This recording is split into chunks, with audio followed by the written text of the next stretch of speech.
The board meeting ended roughly an hour ago, so we want to thank both you, Rod Beckstrom, and you, Peter Dengate Thrush, for talking to us, helping us get a feel for the actions of the board and help summarize what those actions were. Peter, let's start with you. It was widely thought that the ICANN board would finally approve the launch of new generic top-level domains at this meeting. Yet again, much to the dismay of many of your own community members, that didn't happen. Why? Well, look, we're talking about the live running internet and making very dramatic changes to it, and that's something we're going to do right rather than fast. We've had a lot of concern from members of the community, including governments of the world, that there's still some concerns that they want sorted out before we go live. Now, the only responsible thing for us to do in the face of that message from our community that there are still matters of concern is to come up with a process for looking at that and resolving it. And we've done that. We have arranged a meeting with the governments in February, which will hopefully resolve their remaining issues. But I think most of the community is very pleased. We've actually closed off or signalled the closing off of a whole lot of issues which they can now put behind them as settled. And the fact that we're closing in on the remaining issues and that we've got a process for dealing with those with the governments, I think the reaction I've had since the meeting is that most people are pleased with the progress we've made. Let me follow up to that. The decision of the board not to move forward with the launch of new GTLDs occurred against a backdrop of ICANN having received a very critical letter from the U.S. Department of Commerce. How big of a factor was that in the board's decision to kick this down the road? Well, that was one of the comments that came in as part of the community comments in relation to the new GTLD program. That's a feature of the way ICANN does things. We put material out for comment and the comment comes back. When it comes back, of course, we then have to take it very seriously, and that's what we're doing. That's going to be part of the process as we move forward to that meeting in February, considering those issues and looking at the materials, looking at the community response, and eventually making a proper decision on that. Peter, will the February meeting be open? Well, we haven't actually resolved the rules of engagement with the GAC on this particular meeting, but the standard position for all organisations in ICANN is that they are open. That's part of our commitment to transparency and part of our accountability obligations. On the other hand, if there's at any point that one of the parties thinks that the negotiation would be assisted by a period of discussing things in private, I guess we could consider that. Your GAC seems to be saying to the board, we've been talking. You want our input, we've been giving you our input. You say you're listening to us, but at the end of the day, you make decisions that seem to indicate you didn't hear us at all. Is there a breakdown here? No, but look, I think that is a feature of ICANN. We get public comment from enormous range of institutions and people, and we think we could probably do a better job of explaining our decisions. And so one of the things we've tasked the staff with at this meeting is to spend a bit more time publishing the rationales for our decisions, because everybody wants to know why we've made the decisions we have. And I think we've always taken a lot of trouble to explain ourselves, but I think we could probably do a bit better. Rod, let me ask you, assuming, let's take a hypothetical here, that the board says in San Francisco at the next public meeting, yes, we're good, go ahead and launch new GTLDs. You're the man in charge of implementation. Is ICANN ready? Sure, as long as the program is largely as it's been outlined so far and there's not major structural changes to what would be approved by the board, the answer is yes. You both have said that most of the major issues have been resolved. You're going to meet in February to resolve some of the few remaining issues characterized as minor. What type of issues exactly? Well, they're not all minor, but there's only the list is smaller than it ever was. One of the issues, for example, is as we've been tasked, the community's called on us to do economic studies. And in fact, we've done 5 economic studies. So one of our decisions is we're not going to get any more useful information from further economic studies. What we now need to do is spend a lot of time doing the analysis of those studies. So we're closing off the prospect of further studies. I mean, we could always do more, but we've reached, we think, the point of diminishing returns on that. What we now need to concentrate is on the analysis. Similarly with the other issues, we've done a lot of work in trying to protect the interests of trademark owners.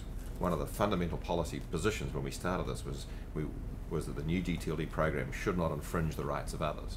And one of the very important rights in that area is the trademark rights. We've spent a lot of time with the trademark community, and we've developed 3 new independent mechanisms for protecting trademark rights on the internet. And so the sense of the board and the sense of the community is that that's probably a sufficient effort in developing mechanisms. What we now might look at is how can we enhance or tweak or improve those processes, but we're not going to convene another process to look at yet another kind of solution for intellectual property rights. Let me ask both you gentlemen, I don't think it's an overstatement to say after every ICANN meeting there is a certain period of digestion by the community where the community digests the board's actions, the resolutions. Do you foresee at the end of that sort of assimilation of the actions of the board harsh criticism? Well, it's difficult to forecast. I think actually, part of the healthy nature of our multi-stakeholder community is there's a lot of people that have strongly held opinions, and it's often the case that a simple consensus isn't reached, and the board has to make tough decisions. Those often are not popular. So criticism is somewhat par for the course, given the important mandate of the organization and the fact that in many cases these decisions are zero-sum decisions. One party gets what they want and another doesn't. So, and that's why the board is important, to have a body that's been elected from the multi-stakeholder community to make those final decisions.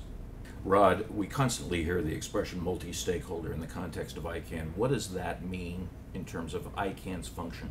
Sure. What it means is that the people that are coming to the table represent different stakeholders from the internet at large, and particularly the domain name industry and the addressing industry.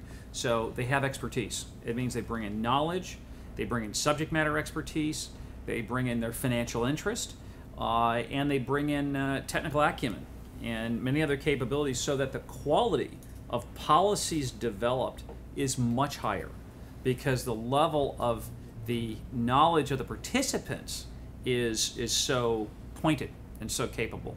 So, and then how do you balance that, and how do you facilitate that process to come out with decisions, policies, and actions that are consistent with the global public interest is the exciting part of the challenge. But that's the real benefit of multi-stakeholder. In one word, it's just expertise. Let's jump over to .XXX, the other hot issue at this meeting. The resolution which the board approved clearly states the board intends to enter into a registry agreement with the ICM registry for the .XXX sponsored TLD. But once again, the board appears to have kicked this one down the road.